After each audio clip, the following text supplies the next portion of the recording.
Селям алейкум, вы слушаете подкаст «Букхане», я его ведущая Сибия Асанова. Ранее говорила, что расширяю рамки подкаста, поэтому теперь у нас появится рубрика так называемого книжного клуба, где я вместе с любителями что-нибудь почитать будем обсуждать книги, говорить об авторах, сюжете и проводить параллели.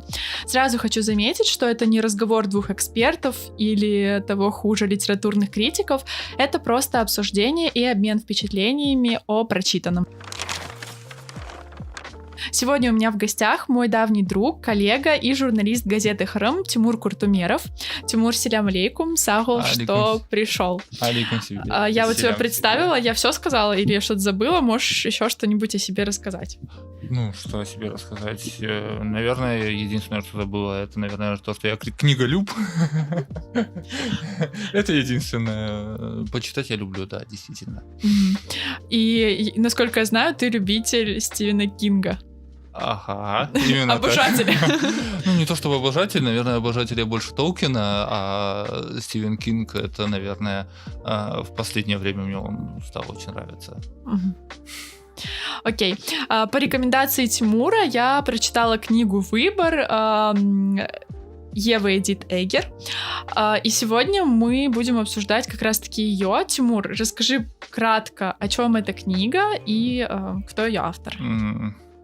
Автор — это 90-летняя женщина, которая имела, мягко говоря, нелегкое детство, и в 16 лет, если я не ошибаюсь, она застала войну Вторую мировую, в которой, как венгерская еврейка, она попадает в Освенцим, в один из концлагерей, где гибнут ее родители. Она сама видит, как родители уходят в газовую камеру, и, на самом деле это было просто потрясающий момент, когда ты читаешь этот и не представляешь, как дети могут смотреть в последний раз вслед за уходящими на смерть родителями. А сама книга, наверное, ее можно охарактеризовать как 3 части. Она первая — это историческая, даже нет, 2, наверное. Первая — это историческая, там, где она описывает свою историю, свою автобиографию. А вторая — это психологическая, где она говорит о выборе, о том, что каждый человек имеет свой выбор, и он должен делать это сам. И как сам автор отмечает, к этой мысли она пришла, если не ошибаюсь, в 50 лет. Когда ей было около 50 лет. Я еще хочу сказать про возраст, да. Мы сейчас будем говорить о ее биографии с детства, да, о ее жизни, но психологом, кем она стала аж в 51 год. То есть никогда не поздно учиться и приходить к своей мечте.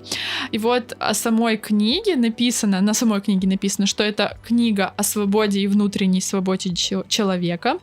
А в интернете я прочитала такое, что «Выбор» Эдит Эггер — про обретение себя вопреки, мысли девушки, выжившей в лагере смерти, книга о том, как пережить потери, выйти из тюрьмы собственного разума. То есть это такая книга вроде как про войну, но тем не менее она все-таки в позитивном ключе. То есть это книга, которая, наверное, может помочь людям, которым кажется, что они в углу и нет выхода, все-таки увидеть свет. Вот как раз-таки вторая часть книги, она действительно уже не про войну. То есть, несмотря на то, что там во второй части есть моменты, где она разговаривает с людьми, прошедшими войну, то есть как психотерапевт уже, как психолог, вторая часть, она абсолютно не про войну.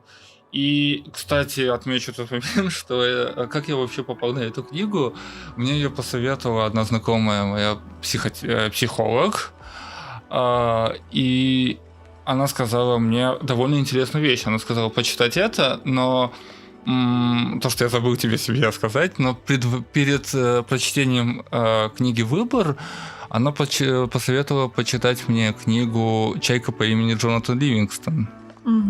То есть там буквально очень тоненькая книга. Тоненькая. И Я тебя понимаю, почему. То есть я сначала не понимал, типа, какая связь между, по сути, практически детской какой-то сказкой и серьезной психологической книгой.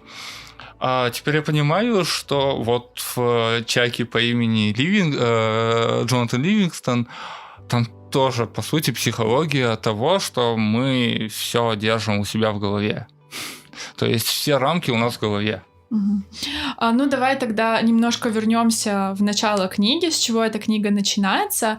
Не будем спойлерить, можно сказать, вот, но все-таки немного расскажем о том.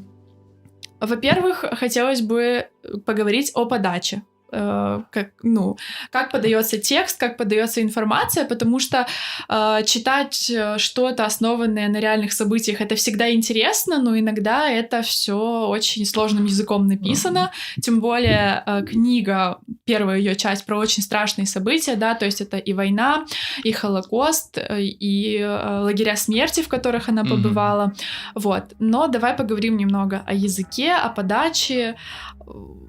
Стоит ли бояться читать эту книгу? Вот.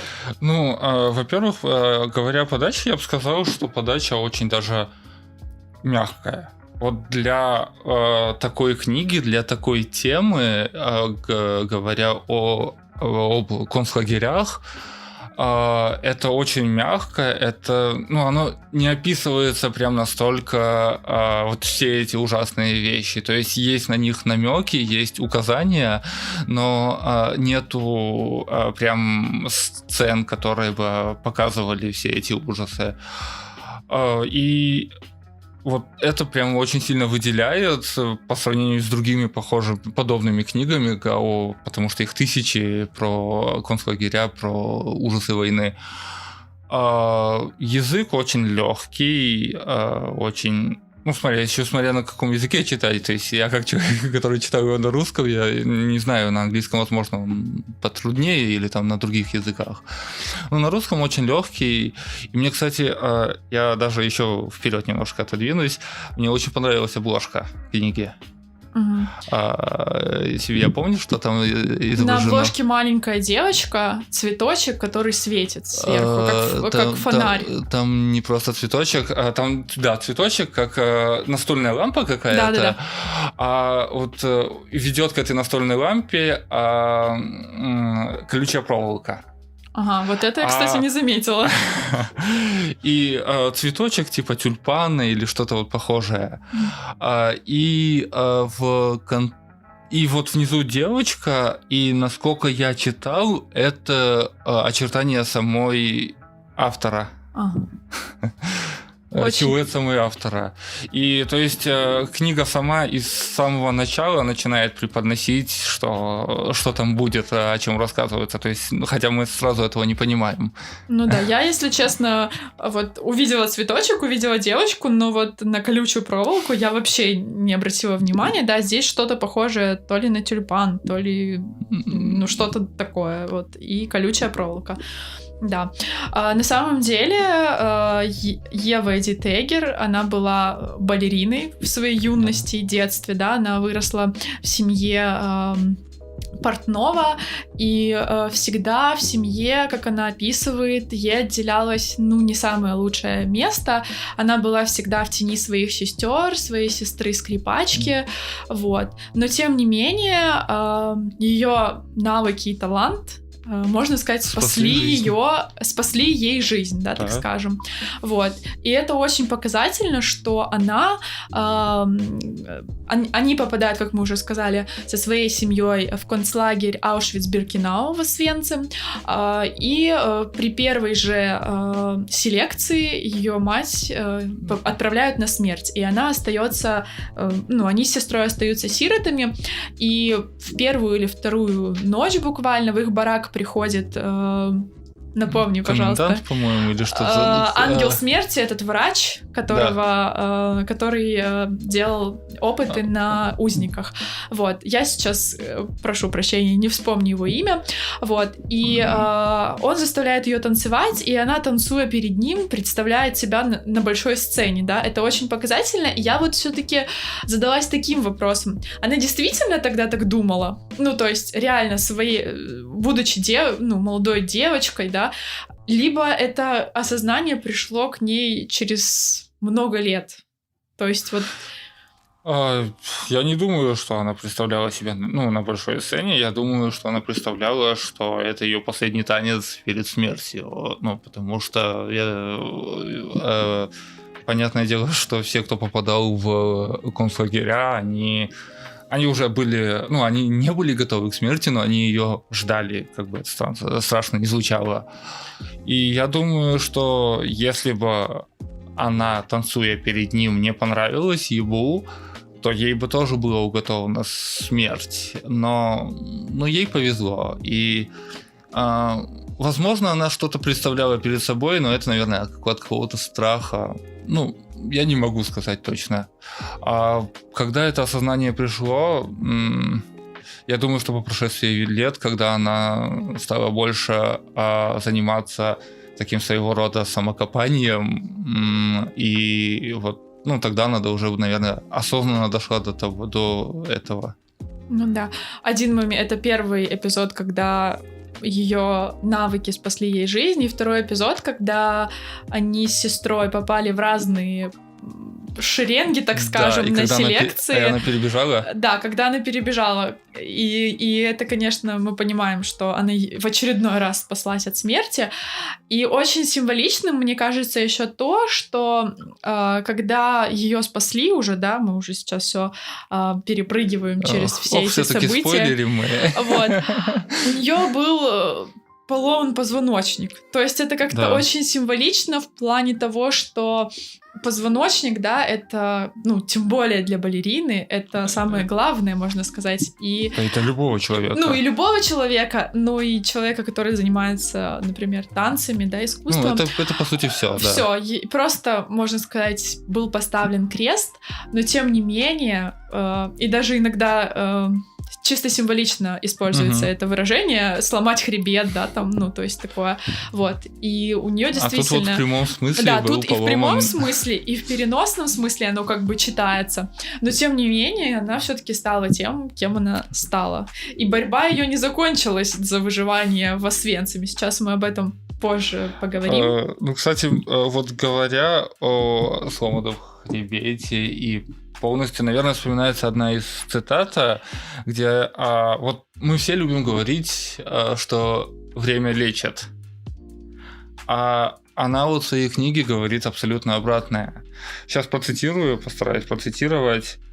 Не время лечит, справляемся мы сами со временем. Выздоровление придет, когда мы решим взять на себя ответственность, когда примем на себя риск и, наконец, позволим себе избавиться от душевной боли. То есть освободимся от скорби и отпустим прошлое. И все это вопрос нашего выбора. И вот все-таки это, видимо, несмотря на то, что у нее был переломан позвоночник, она выбирала жить, наверное, неосознанно. Наверное, выбирала жить каждый раз. Еще сейчас мы уже позже к этому придем, да, о том, как у нее же семейная жизнь строилась, но там она тогда тоже сделала такой выбор, когда их вещи, все их богатство было в другой стране, а она выбирает и делает все для того, чтобы всеми разрешенными и запрещенными путями, чтобы уехать в другую страну, в которой ее, конечно же, не ждут и ей там не рады, но она выбирает будущее в той стране, в Соединенных Штатах Америки, да. Вот, и еще одна цитата про выбор. Это первый раз, когда я понимаю, что у нас есть выбор. Обращать внимание на то, что мы потеряли, или на то, что все еще имеем. Вот. Тут просто книгу все можно разбивать на цитаты. Вот.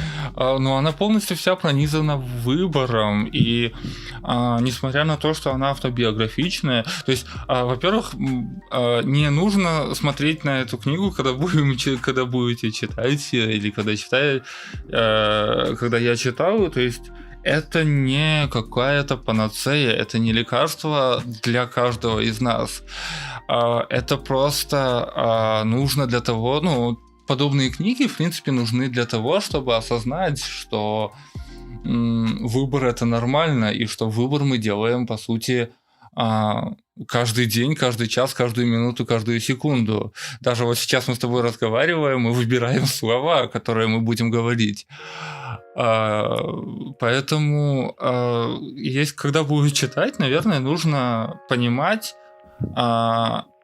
что ты воспримешь для себя, а не следовать тому пути.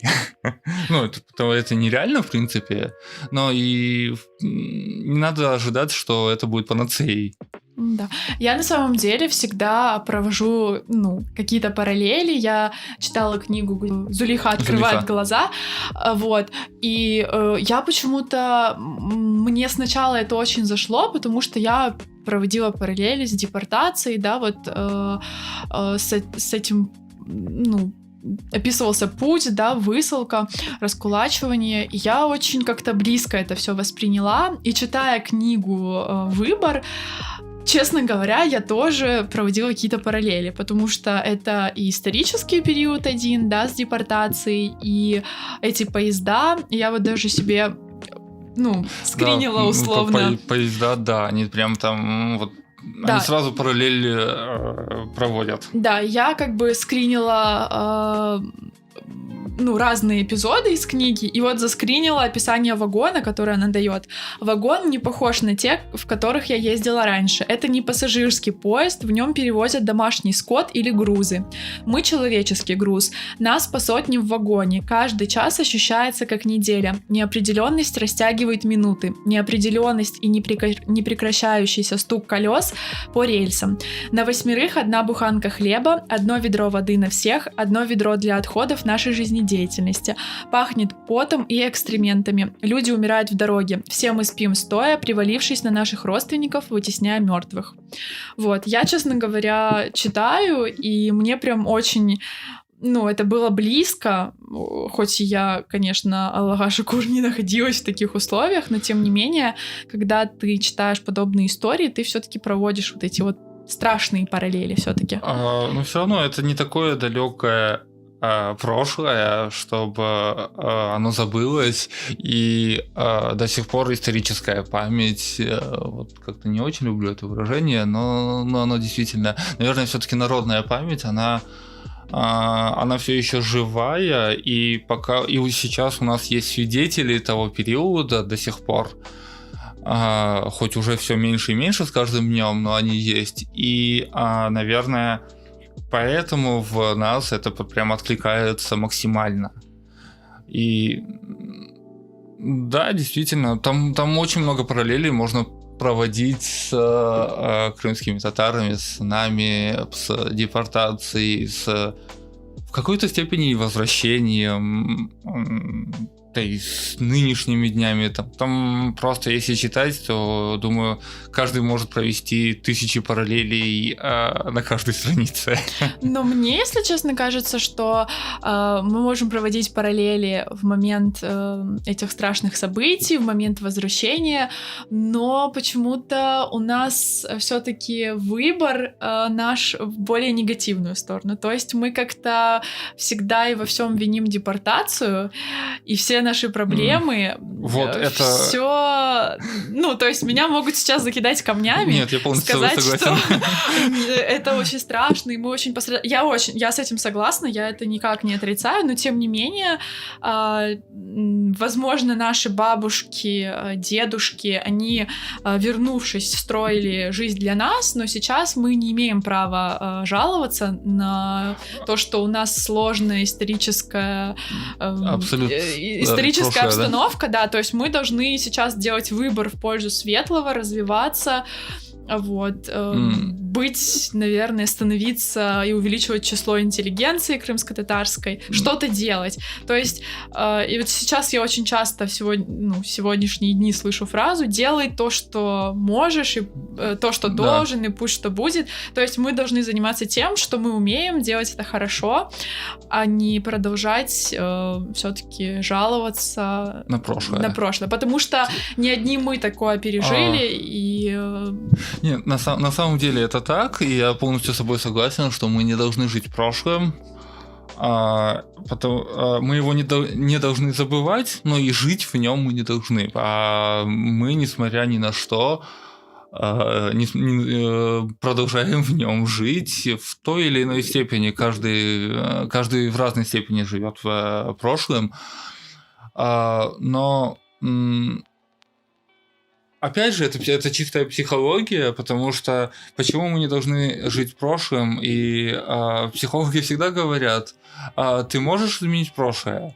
Нет. Ты можешь что-то сделать в будущем, сейчас? Нет. То есть у нас есть сейчас настоящее, и мы должны делать что-то для будущего, чтобы оно было светлым, хорошим, но не жить ни в прошлом, ни в будущем. И как у нас это принято, у нас либо все уходят, вот тогда-то было вот так, либо, мене буна халдраях сон келечекте большие улса. На самом деле Ева Эдит Эггер пишет еще о том, что, анализируя прошлое, мы, конечно, можем скорбить по будущему, которое не наступило из-за того прошлого, которое было. Но тем не менее... Опять же, мы не можем быть уверены, что оно наступило бы, если бы не эти события. То есть мы не знаем, как повернулась бы история, и мы не знаем... какие нити судьбы могли протянуться. То есть, да, мы можем предполагать, что из-за того прошлого, да, если, например, говорим о крымских татарах, то Крым был бы прям процветающий, что у нас здесь все было бы. Но, опять же, мы не можем этого утверждать наверняка. Потому что это опять же, я не помню, как это называется, вот это вот прекрасное «если бы да кабы». Мы живем в нынешнее время, мы или наши родители, наши предки пережили те или иные события, и этого уже ничего не изменить. И думать о чем-то таком, мне кажется, это немножко... утопично. Мне кажется, у каждого поколения есть свои испытания, да, мы тоже живем в определенные исторические моменты, которые, точно войдут, да, в учебники истории, всемирной истории в том числе. Поэтому это такой очень сложный момент, то есть судить о том, что все, не все, многие жалуются и винят во всем депортацию, это бесспорно, правильно, но тем не менее, мне кажется, что мы все-таки должны выйти из позиции жертвы и делать, развиваться, вот. Тут абсолютно согласен. Позиция жертвы, она просто тянет на дно. Вот. Она и не дает развиваться. То есть мы не делаем ничего, потому что время не то, потому что финансовых возможностей нет, потому что нет вдохновения, не то время, не тот момент. Мы находим тысячи отговорок для себя, чтобы не сделать чего-то. Но почему мы не ищем тысячи... Тут не отговорок, я даже не знаю, тысячи мотиваций для себя, чтобы что-то сделать. Хотя бы одну мотивацию. Хотя бы одну, да. Давай вернемся все-таки к книге. Говоря о связи, да, крымских татар с вот этой историей, например, могу сказать о том, что есть такой исторический факт, что освобождение Освенцима, да, этого лагеря, сейчас вообще запрещают говорить Освенцим, по крайней мере, в Польше. Говорят, что лагерь называется Аушвиц-Биркенау, как его называли немцы, а Освенцим — это город в Польше, и это отдельный город, я в нем была, в нем живут люди, а концлагерь, то есть такой мемориальный комплекс, можно, наверное, правильнее сказать. Он есть, он называется Аушвиц-Биркенау. В нем туда можно пойти на экскурсию. Я была там. Это очень такое страшное место.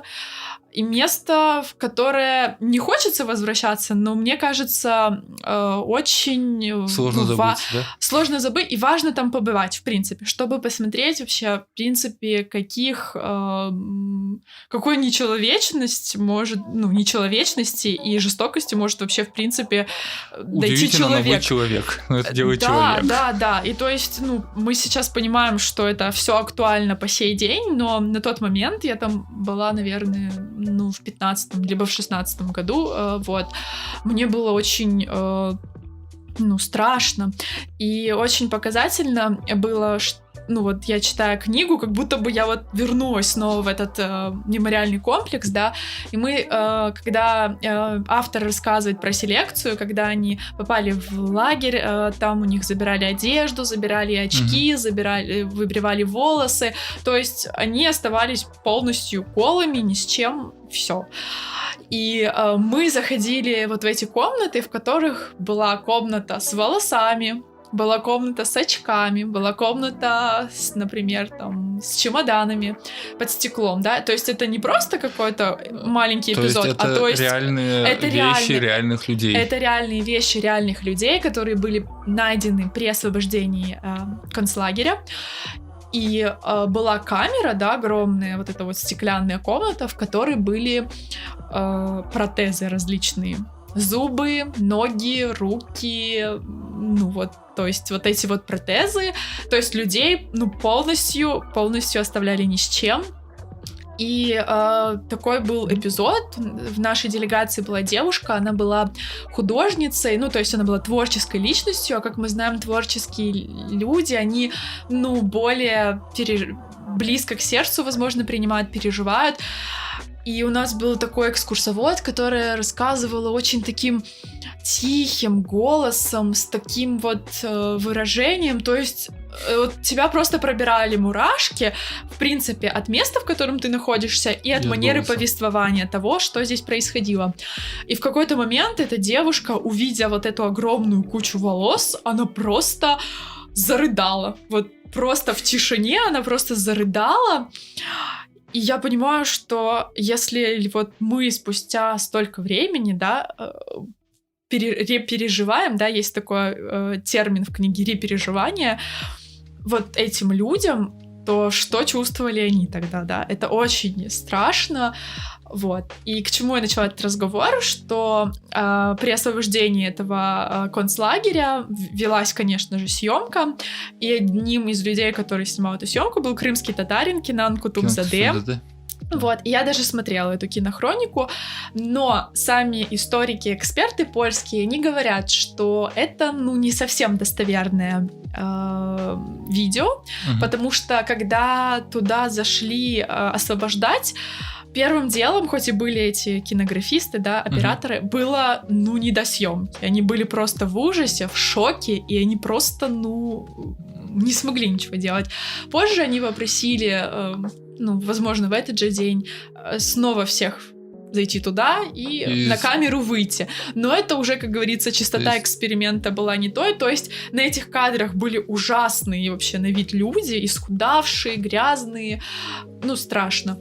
Но это еще не весь это, ужас. Видимо, это был. Не тот предел, который... Да. Возможно, это сделали специально, чтобы не шокировать...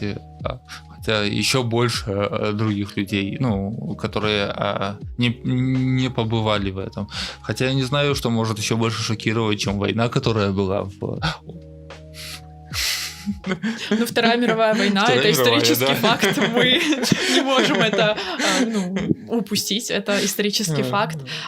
И еще про один мемориал говорится в книге. Мне кажется, сейчас мои слушатели подумают, что я, не знаю, понтуюсь. Но это на самом деле не понты, так скажем.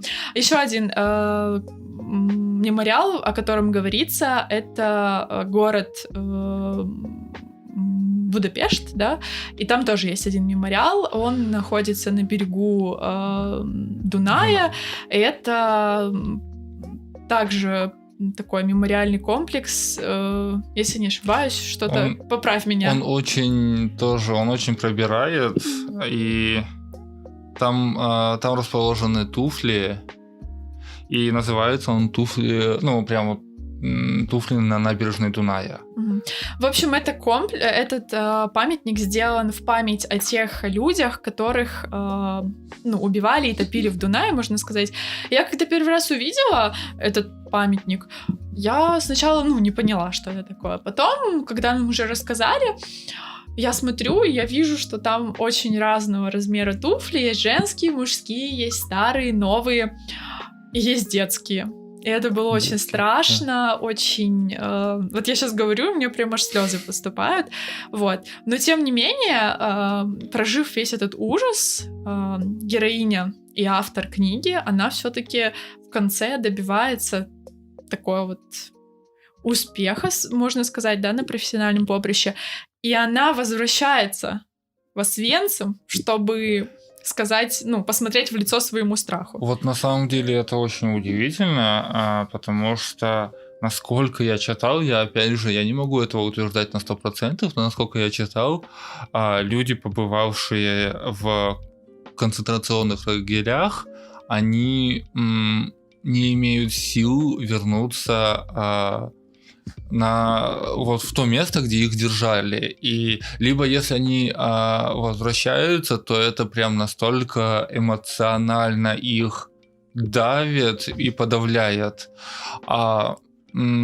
Эдит Евегер или Эгер, я вот, кстати, не помню. Кстати, тут тоже, наверное, крымско-татарскость небольшая есть. На последний слог. Да.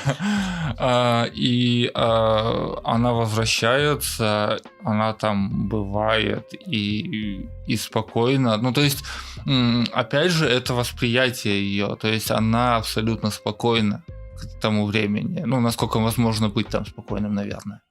Но, тем не менее, сейчас, наверное, у наших слушателей сложилось такое впечатление, что человек прожил, условно, пережил войну, пережил Холокост, да, побывал в 3 концентрационных лагерях, то есть она была не только в Освенциме, и ее, по сути, чуть ли вообще не потеряли в груди трупов, да, ее вот случайно заметили и вот спасли. Возможно, она могла бы там остаться среди этих трупов и тоже умереть.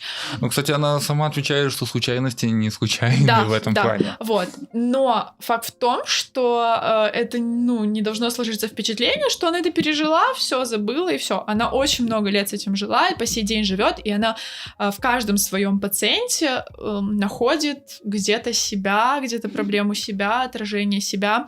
И вот она даже много лет запрещала, во-первых, в своем доме поднимать эту тему, говорить об этом с друзьями, скрывала это очень.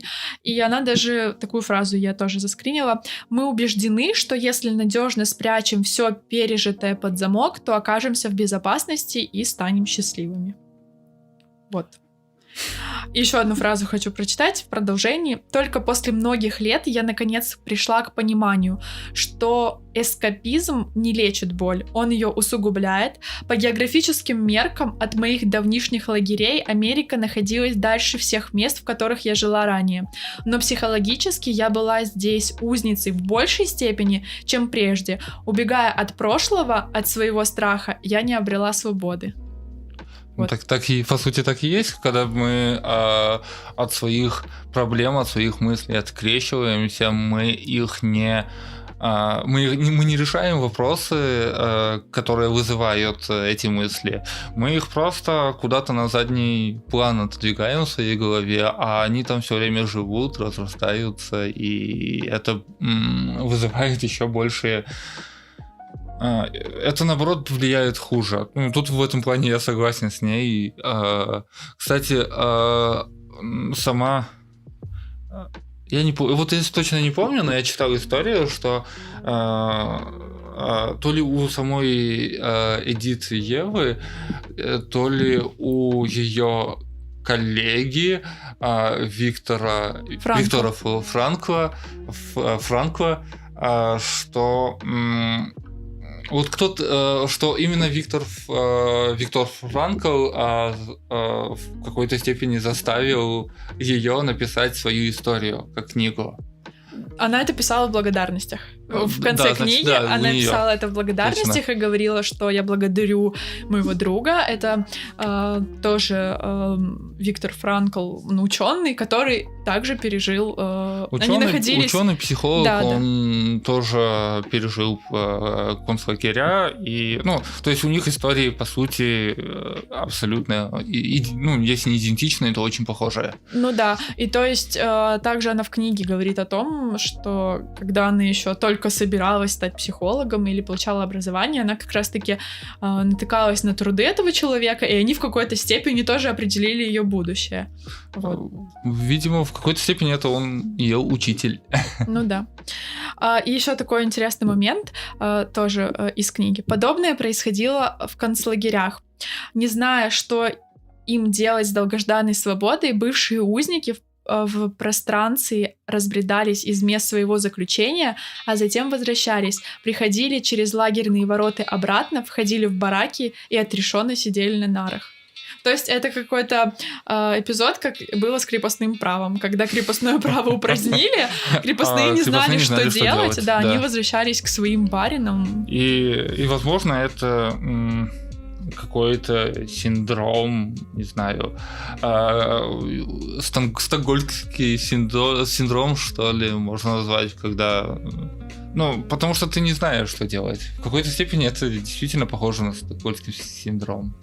Я бы с тобой, конечно, поспорила. Это больше не полюби своего врага, да, наверное?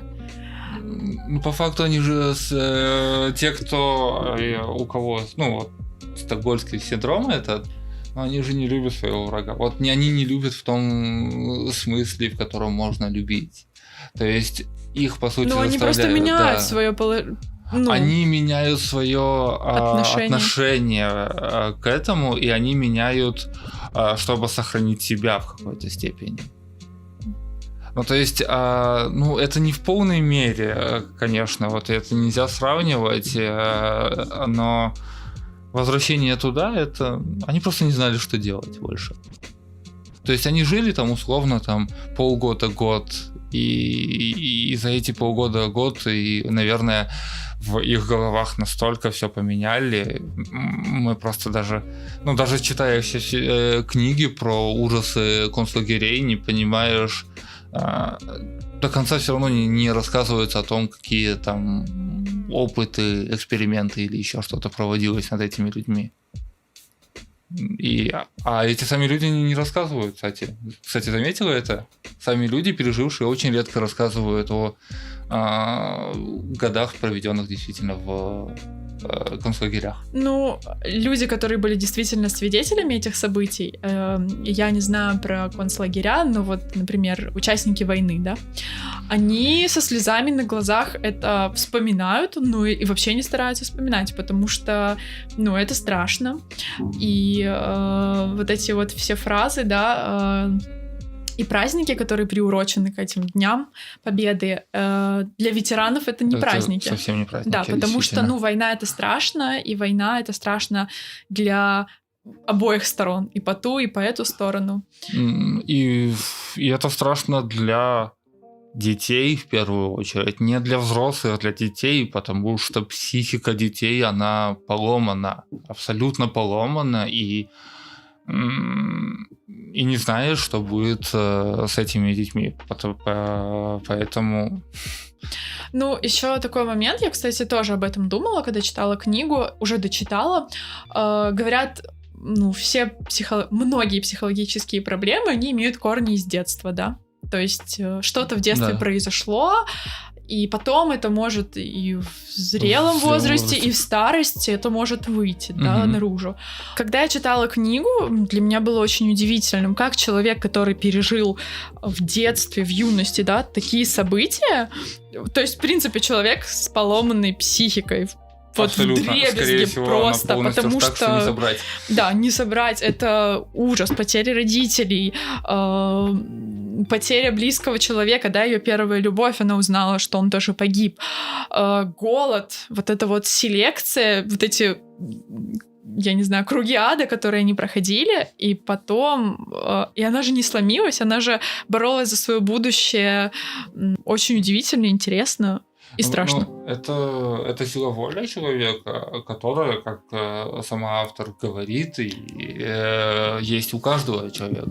То есть на что мы можем влиять? То есть, по сути, максимально мы можем влиять только на свои чувства, на свои мысли. И если мы влияем на них, то мы можем изменить то, что у нас в голове происходит, а изменив то, что у нас происходит в голове, мы можем изменить свою жизнь и все, что вокруг. И это основное. И это мы сейчас понимаем, но я не знаю, сколько усилий, сколько времени понадобилось ей, чтобы прийти к такой мысли и пережить в какой-то... Да, действительно, наверное, она не раз переживала те годы, когда у ее психика была полностью в клочья разорвана. Но она смогла, и это действительно, как сейчас говорят, это респект. И теперь уже хотелось бы поговорить о том, что было после, да, потому что истории нахождения в концентрационных лагерях, войне, там уделяется, треть, наверное, да, книги? Не треть, больше, да. Я думаю. Потом уже она рассказывает о своей жизни позже, после всех этих событий, которые, в принципе, не менее интересные, захватывающие и в какой-то степени, страшные, потому что она не раз там и закон нарушала, да, и все правила нарушала. Она была вынуждена. Да, понятное дело, я сейчас ее ни в чем не виню, но сам факт того, что она, выгрызала зубами свое будущее. Наверное, когда человек хочет жить, и когда человек хочет даже не просто, хотя бы просто существовать, и человек пойдет не на такое. То есть, наверное, не будем, немножко спойлерить. И так про Освенцим довольно много проспойлерили. Да. Вот. Но еще что хочу сказать, я сама так думаю, и в некоторых источниках прочитала, что эту книгу, во-первых, рекомендуют, как и тебе, психологи, психиатры, но они все рекомендуют эту книгу обязательно дочитать. Я сама из тех, которая эту книгу отложила на какой-то момент. Этот подкаст должен был записываться еще в начале февраля. Я начала читать эту книгу, я думала, что я ее прочту за неделю, но я начала ее читать, начались очень страшные события, и я поняла, что я не готова просто читать то, что сейчас происходит, сегодня. Я эту книгу отложила, но потом поняла, что, нет, я хочу эту книгу дочитать. И я очень рада, что я ее дочитала, потому что все-таки книга в позитивном ключе, она заканчивается, позитивно. Да, это не какой-то сюжет, да, придуманный, это, скорее, она заканчивается на каком-то этапе жизни этого человека. Жизнь этого человека еще не закончилась, она живет, ведет свою деятельность, вот. И очень интересно, что бабушка в 91 год заканчивает свои лекции перед огромной аудиторией Батманом. Это вообще как? То есть она все-таки не отказалась от своей детской мечты, да, быть балериной, и она в свои 91 продолжает это делать. Это, конечно, очень удивительно, поэтому все-таки книгу нужно дочитать каждому. Вот. Каждому, кто захочет почитать. Да, в смысле, если вы начали, обязательно дочитайте. Да, обязательно нужно дочитывать, потому что иначе какой-то эффект не очень получится. А то покажется, что там только про концлагеря. Концлагеря, войну. Концлагеря, войну, да. А там довольно много еще интересного. И, кстати, вот часть, где она работает с людьми, пытаясь помочь им в решении их психологических проблем, мне кажется, она тоже довольно-таки интересная. Кстати, она работала, описывает там много примеров с военными как раз, и какие у них были психологические травмы. И это у военных, у которых, казалось бы, должна быть крепкая психика, И, ну, если я не ошибаюсь, там она всем сумела помочь, ну, по крайней мере, всем, кого Всем, описывает. да. Ну, на самом деле, ситуация с военными очень показательно было, когда она говорила, что в один день у меня было 2 пациента, они оба были после военных действий, один радовался, что он остался жив, хоть и без ног, а второй не хотел жить, потому что потерял... Я, честно говоря, сейчас не вспомню, что либо у него тоже было какая-то что-то со здоровьем, либо просто психологически он просто не хотел жить, а другой радовался тому, что, хотя находился в более таком сложном состоянии, да. Но говоря о сложном состоянии, она сама пишет о том, что не нужно сравнивать свою боль с чьей-то болью и, например, говорит, что да моя боль по сравнению с его болью ничто. То есть как я могу... И точно так же не говорить, что чужая боль, она меньше, чем твоя. Да, потому что она описывала случай, когда к ней пришла пациентка, у которой,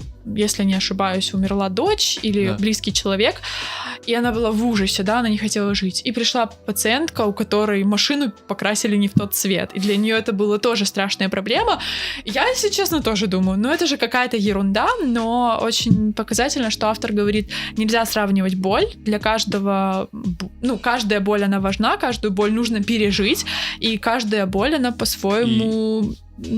сильная, страшная, наверное. И мы не знаем, как она повлияет на нас в будущем, потому что, да, мы говорили про детские травмы, да, но травмы нас преследуют постоянно, по сути. У нас жизнь — это, в принципе, одна большая травма. Но то вопрос в том, как мы относимся, действительно. И если мы, например, берем человека, у которого машина была покрашена не в тот цвет, возможно, у нее там, возможно, это вызовет какие-то неприятные воспоминания, относясь к детству, и это вызовет какие-то новые психологические проблемы у человека.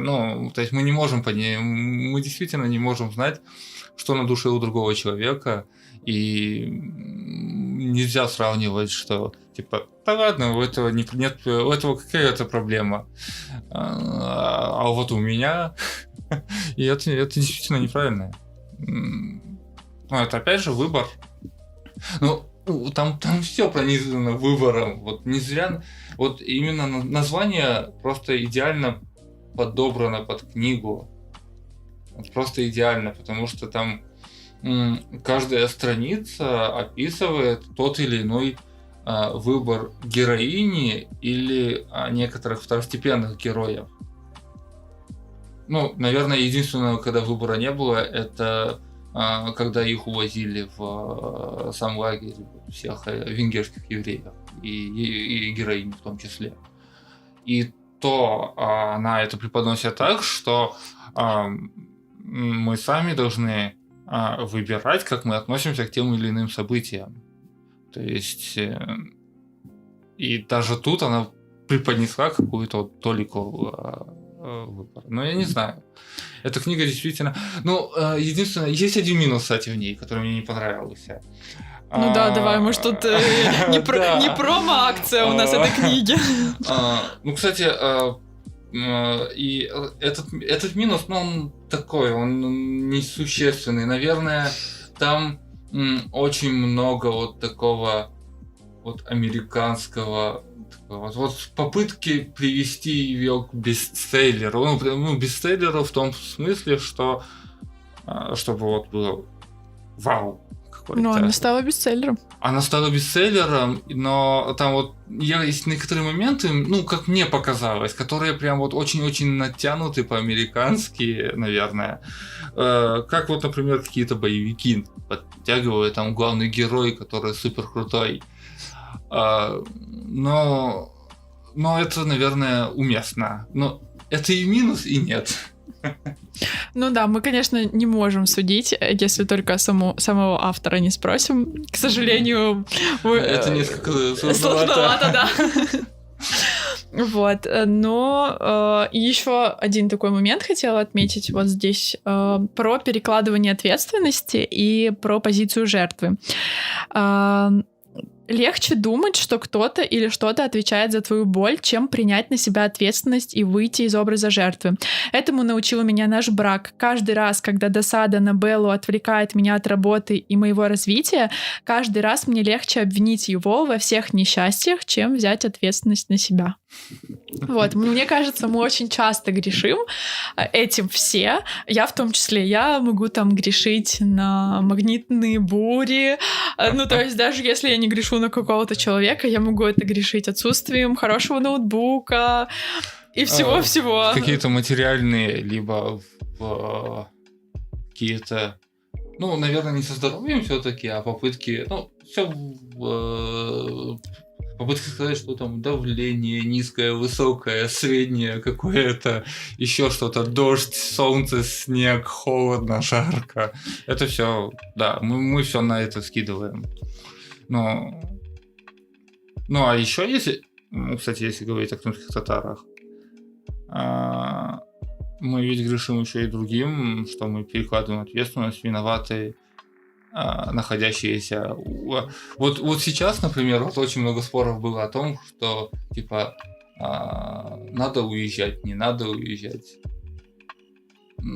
И мы перекладываем ответственность... Ну, те, кто живет в Крыму, например, перекладывают ответственность на тех, кто уезжает, а те, кто уезжают, они перекладывают ответственность на тех, кто находится в Крыму. Насколько это актуально сейчас? Ну, это очень актуально. Ну, то есть, нет, ну, насколько это правильно, это, ну, каждый делает свой выбор, и если человек решает остаться в Крыму, то, во-первых, не стоит его критиковать, а во-вторых, не стоит ему критиковать других, которые сделали, возможно, отличный от его выбора. Ну, во-первых, это опять же таки вопрос выбора, и во-вторых, уже говоря о том, уезжать или нет, в книге тоже, да, это было, когда я сейчас проспойлерю, извините, она выходит замуж, удачно выходит замуж за состоятельного человека и живет в хорошем, красивом доме, да, в замке, можно сказать. И они собираются уезжать в другую страну, перевозят, отправляют все свое богатство туда, но в последний момент Ева и Эдит Эггер понимают, что там нет будущего, там им нужно ехать в другую страну. И в этой стране их никто не ждет, и тем более у них нет ни гроша. Она последнее украшение отдает для того, чтобы вытащить своего мужа из тюрьмы и уехать... не то чтобы по поддельным документам, да, у ее мужа была страшная болезнь, туберкулез, и она вместо него отправляет своего родственника, да, на этот тест. И тем не менее они уезжают, и очень много лет они, ну, выживают, поэтому вопрос в том, лучше ли будет, если мы уедем. Как бы это сложный вопрос. Ну и вопрос, будет ли хорошо, если мы останемся, тоже большой вопрос. Это все очень спорно, но опять же, кстати, вот проводя параллель с книгой, она тоже не могла знать, будет ли там ей хорошо или будет ей плохо. И мы не знаем, будет ли хорошо нам, находясь здесь, или нам будет лучше, если мы выйдем. И поэтому это тоже вопрос выбора.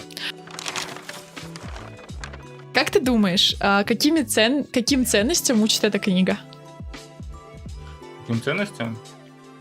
Во-первых, человечность. Это очень про человечность. А во-вторых, как ты говорила в начале нашей беседы, это про то, что никогда не поздно начать учиться, никогда не поздно приобретать новые знания. И это очень круто. В-третьих, наверное, это рассказывает о том, что у нас, что война и все, что связано с ней, это не просто плохо, это супер плохо. И последствия от Второй мировой войны мы до сих пор переживаем, и что вот, ну, не факт, что еще скоро переживем.